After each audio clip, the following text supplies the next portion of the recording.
Hello Nidorinas and Nidorinos, it is KingNido here, and today the 4 True Tempests are hosting the Motor Stoke engines, and these two mammoth sides I cannot wait to see go head to head. The Flying Types are looking to give the Motor Stoke engines only their second loss of the season, but the engines want to hold their first place position on the leaderboard firm. So let us know in the comments below who you think will win. Will the Flying Types get one over the Fire Types, or will the Fire Types reign supreme? Fire Types have won 7 games so far this season. They want to make it 8, and they're starting off with Iron Moth and Cinderace. It'll be Noivern and Iron Jugular starting off for the 4 True Tempests, and immediately Noivern with the Hurricane onto Cinderace here. And it is a one-hit wonder. Getting the critical hit does Noivern. Iron Moth looks to respond, but that is a fantastic start for the Flying Types. Iron Moth with that Sweet Scent is going to lower the evasiveness of both Flying Types a great deal, making them easier targets. Iron Jugulars is going to respond with the Smog, not very effective there, onto Iron Moth, but out comes Houndoom for the Motor Stoke engines. Noivern with the perfect start, going with the Accelerox, super effective there, onto Iron Moth. Iron Moth is going to respond though with the Petal Dance on the Flying Dragon type, so it's not very effective there. Iron Jugulars with the Crunch onto Houndoom, not very effective, gets a good hit though as Houndoom is looking to respond with the Swift. This will hit both flying type Pokemon, it is not going to miss. Noivern with the Whirlpool though, this will be super effective onto Iron Moth, gets a great hit, but now, as well as the critical hit in fact, but now Iron Moth is trapped in that Vortex, so it will take continuous damage as it goes with the Petal Dance onto Iron Jugulars this time. Yet again, not very effective as Iron Jugulars with the No Retreat. It is going to get the Omni Boost here, but it cannot retreat from that unless a move causes it to do so. But now the Flying Types are currently sitting in 7th place. If they win this, they could move themselves up into a key Elite 4 position, so they definitely want the victory here.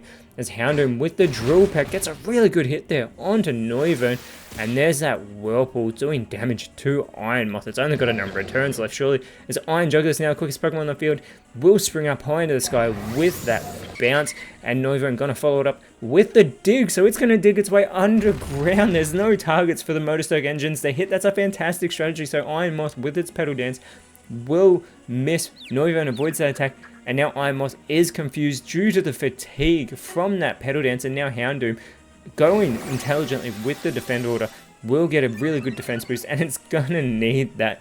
It gets the special defense boost as well, but there is that Whirlpool taking effect. Iron Moth is such an easy target right now, and that bounce from Iron Jugulars coming down hard onto Houndoom. Houndoom holds on, but it is left paralyzed with that defense boost. That's surely what saved it from elimination, but the Dig from Noivern will eliminate Iron Moth from this matchup. That super effective move takes it out.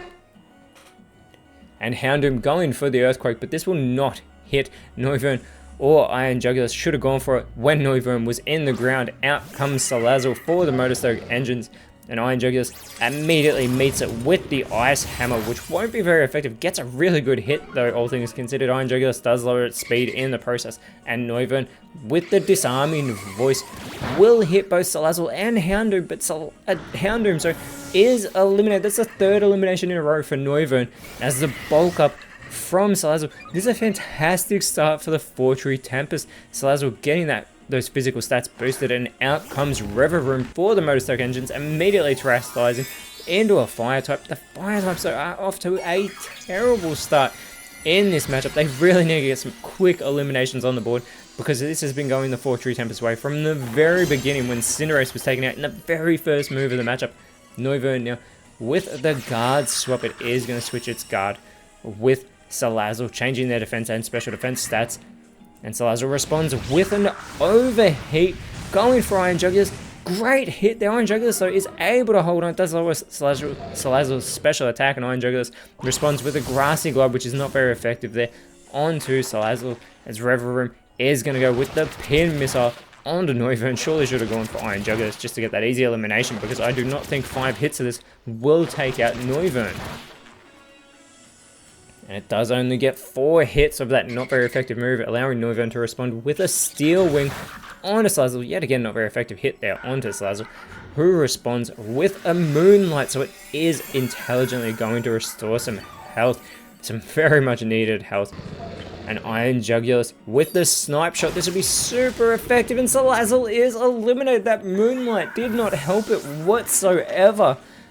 And Revavroom with the Incinerate is going to hit both Noivern and gets the elimination of Iron Jugulus. Does burn up that Leopard Berry of both Pokemon as well. Not that it matters to Iron Jugulus, who was taken out of this matchup. The Motorstoke Engines finally get one on the board, and out comes Arcanine for the Fire types, and out comes Talonflame for the Fortree Tempest. Arcanine with that Intimidate ability will lower the attack stats of both Talonflame and Noivern. Talonflame immediately though going for the knockoff onto Revavroom, gets a critical hit as well, and knocks off its Leopard Berry at the same time. Noivern is going to follow it up with the Overheat, but Arcanine avoids the attack and responds by setting up some spikes, which will not matter for the flying types because they will not be landed on the ground when they come out onto the field, as Revavroom goes with the Simple Beam. This is going to change that Gale Wings ability of Talonflame to the Simple ability, meaning its stats can go higher and lower more so than usual. Talonflame though with the Terra Blast onto Arcanine gets a good hit. There was no Terra typing to capitalize on, as a Sweet Kiss onto Revavroom is going to leave it confused here. So it could potentially be doing damage to itself. Arcanine is going to go with the Teleport, but there's nobody to switch places with, so it will fail. It's still on the field, and Revavroom needing to shake off this confusion. It does not want to do damage to itself. It is able to clear the cobwebs and goes with the Worry Seed, yet again changing the ability of Talonflame, this time to Insomnia, so it won't be able to go to sleep. There will be no rest performed by Talonflame, who is going to go with the Psychic now onto Arcanine. Gets a good hit. Noivern with the opportunity to follow it up goes with the Giga Drain, which is not very effective there onto Arcanine, but Noivern will restore a little bit of much needed health. It's an easy target on the field at the moment. Arcanine could capitalize going with the Esper Wing, and Noivern is taken out with a critical hit. Arcanine boosts its speed at the same time. Has a speed stat of 95. I don't know if we'll be able to move quicker than Talonflame. We'll find out shortly. But first, Revavroom is yet again trying to shake off its confusion. And this time it is unable to. It does do damage to itself, unfortunately. And out comes Salamence for the Fortree Tempest, as Arcanine with the dive. It is going to hide underwater. I'm not sure how the Fiery Pupper would feel being underwater, but now we get the Water Spout from Talonflame. Arcanine's able to avoid it, but Revavroom, taking the full brunt of that super effective move, is eliminated. You have to think Arcanine would have been eliminated at the same time as well, and the Fortree Tempest would have got an easy victory. But the Motorstoke Engines now have 4 flying types to contend with. As that sun comes out, Salamence with the Smackdown. That would have been super effective on Arcanine as well, but it is still hiding under that water. And here is that dive onto Talonflame, and it is a one-hit wonder. Gets the super effective critical hit to take out the Fire Flying type, and Salamence with the Trop Kick onto Arcanine. Not very effective. Arcanine is still in this matchup, but did just have its attack stat lowered, and out comes Flamigo for the Fortree Tempest with that Co-Star ability. There has been no stat changes for Salamence, I believe, and Arcanine with the Grass Pledge onto Salamence. Not very effective as well, as Salamence responds with the Blizzard, and yet another not very effective attack. But the most important part is it got the elimination. The Motorstoke Engines have lost this matchup. They've lost their second game this season. They will still be sitting on top of the leaderboard at the moment, but that is a terrible outcome for them, whereas the Fortree Tempest have jumped from 7th all the way up to 3rd. A fantastic and dominant victory over the Fire types, and next round they will be taking on the Pastoria Cascade, whereas next round for the Fire types they will have a bye, but in their next game they will be taking on the Moss Deep Mystics. Until then though, Nidorinos, thank you so much for watching. Let us know in the comments below who you thought was the best on field, and if you enjoyed what you saw, please leave a like, share, subscribe, and more importantly, always remember, you are awesome, and I'll see you when you see me.